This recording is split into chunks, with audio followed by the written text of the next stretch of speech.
Welcome back into another episode of the Spaceman 2.0 Phoenix Truth Rising Show. Here to help you grow in the knowledge and wisdom of truth, and the truth will set you free.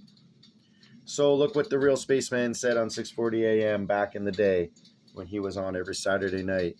You never knew what time he came on. But he talked about an all-out trade war going on, and look what's happening between Bush and Canada. You know, since NAFTA was in the record books in 1992, they had the IMMANUEL ready to come on board. Just like the euro amalgamated all the European currencies into one, they want the IMMANUEL to amalgamate Canada, US, and Mexico into one currency. So it's of course, problem, reaction, solution, Hegelian dialect, theses, antitheses, synthesis. So you create a problem, a reaction to it, the tariffs, the problem, the reaction, economic woes, solution, we'll amalgamate Canada and the US, and then we'll amalgamate Mexico too.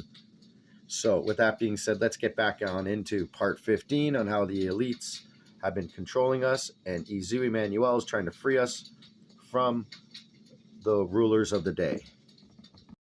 So continuing on with instructions to Mind 12.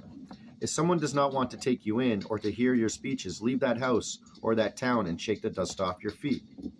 I told them then, and I tell you now, not to stay in a place where you are not welcome with openness. Your truth and speeches will not be recognized. Flee from these places, for they are selfish and disloyal to nature. They revere not sacred things. They will be honoring false gods and idols for whatever nature they so choose from worldly manifestation. They are not followers of the creation, nor the laws thereof. Where a man's thoughts center, therein lies his heart's desires. Rarely is centered on God or the creation. I will now just repeat unto you that which I said unto them, that you can see the teachings are as filled with truth for you today as it was 2,000 years past. I did not lay down these edicts, brethren. These were edicts passed down from God to a people in disobedience for the very laws of the creation, and knew not any Christ path of truth. Herein I speak of Israel, since that was the directed subject material on this morn. I would have it otherwise. It is not otherwise. So be it. Flee from those places of false gods and false teachings, for they will seek your life because they do not want to forsake that which they have and that which they are. This includes the multitudes of false Christians, brethren. The false Christian church clubs will be first to effort at destruction of the scribe, as for instance. The mystics and New Agers, as such, are equally as dangerous. Watch of your steps, and watch out for mind scribes. Please, I petition you, for most ones entering into thy places will not realize they are tools of darkness. The impact was hit hard, both Urbali and Dharma this very day. Energy, thrust, and focused intent travels uninhibited for tremendous spaces. Keep thy light shields about you. Never mind the originator at this point. Just know you are the targets. Flee from these incredulous people, for you shall not lose your life for the sake of truth and knowledge. No law demands that of you, nor is there a law which would recognize such foolishness. We need no physically dead workers. I need live and alert workers. Do not be foolish in thy projects. Use thy God-given intelligence and found good, solid business concerns, and you will be accepted, and truth will follow like sheep to a good shepherd. Verily I say unto you, however many will die and shed their blood into the sand, because later my teaching will be made into false teachings, which I never taught, and which originate from the brains of scribes and priests set forth for their own gain, power, and purpose. Let's read that again. Verily I say unto you, however, many will die and shed their blood into the sand, because later my teaching will be made into false teachings, which I never taught, and which originate from the brains of scribes and priests set forth for their own gain, power, and purposes. They will thereby bring masses of mankind under their control, and through the belief in their false teaching will rob man of his rightful belongings. Man is God's temple. He needs no graven images, nor ornate buildings with another man's name placed thereon.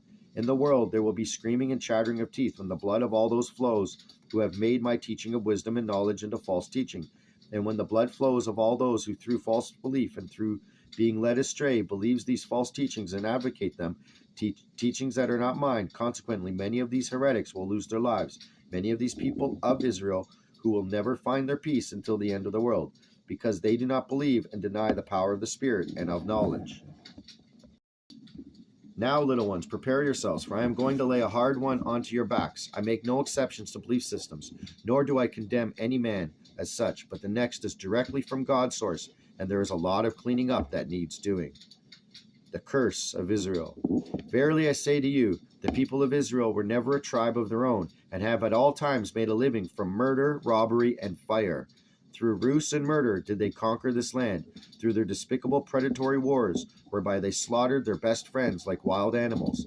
And God said, Cursed be the people of Israel until the end of the world, and it will never find its peace. Is today different from 2,000 years ago? How so? Did I say to kill them, mutilate them, hate them, or injure them? Nay, nay, nay. In fact, we of these outer realms are sending multitudes among them to work the wondrous transition. The peoples of the race are bearing our very own children upon your place to set them free of their bondage. But the cycle will come down and close exactly as written. No more, no less. So be it. I told them, my 12, and so it is today. Behold, I am sending you among the unbelievers and those set in their false teachings, like sheep among wolves. Therefore, be as clever as the serpents and without deceit as the doves. No small task, indeed. Beware of people, for they shall turn you over to the courts and shall scourge you in their synagogues. They will ridicule you, deprecate you, denounce you in every aspect of your life, being, and then come running onto you to reap a share of the wondrous gifts you shall bring. Further, you will be led before kings and so-called great men because of my teaching and witnesses unto them, and light will go forth through thy works and mine word. Take no care if you cannot flee, and they shall turn you over unto the courts. For the power of your spirit will not leave you, and your knowledge will tell you what you shall say, and I shall touch of those who represent you in truth. For it is not you who speaks, but the power of your spirit and its knowledge. I am telling you, dear ones, try not to deal with Israel in thy blind desire to assist, for it has naught to do with you. It is between God and Israel. With Israel, you will get nowhere with those people until the ending of the world's cycle, and so be it. It does not mean that you shall not love thy Jewish neighbor, for we speak now of an entirely different matter, and one has very little connection to the other. I remind you, the disciple is not above the master, nor the servant above his Lord. It suffices that the disciple be like his master, and the servant be like his Lord. If they have called the father of the house Beelzebub, how much more will they call them who live in his house? Therefore protect thyself from that of Israel, for it is like a festering boil. Be not afraid of them, because there is nothing hidden that will not be revealed, and nothing secret which will not be made known.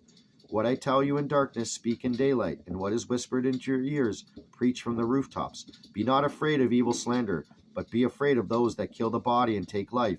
Eyes for eyes and teeth for teeth, life for life, for there is no godness within them. Further, they will eat into thy flesh until thy joints are frozen, and you are too crippled to respond. I came not to bring peace. I did not come to bring the world peace at that time, brothers. I did not come forth to bring peace, but rather to bring the sword of truth and knowledge of the power of the Spirit which dwells within man. I ask that you provoke even thy mother, father, and thus and so, that eyes be open and thought be manifest in truth patterns, instead of the continuation of sleep and inertia, walking steadily and deliberately on to thy doom. But it must be done in leadership, whereby truth is visual and man wishes to follow, for the way is simply better. Ah, yes, thine enemies will likely be residing within thy very households. The path of truth is distant, and the wisdom of knowledge will reach it only slowly. I predicted dark ages would follow. Centuries and millennia would pass before the truth of the Spirit could reach onto the people. 2,000 years is quite enough, Chellas. Quite enough, please. Well, it has all come to pass so far, exactly as predicted. I walk with you in constant attendance. Ye need know not more. I have come that mine Father's kingdom be reclaimed, and mine ones be put in safety. I also am prepared to meet my adversary on any front he so chooses. And of course he will choose the place near Armageddon. So be it. As you are prepared, so shall you receive. Therefore, please let us move rapidly at preparation, for there will be some most irritating times forthcoming.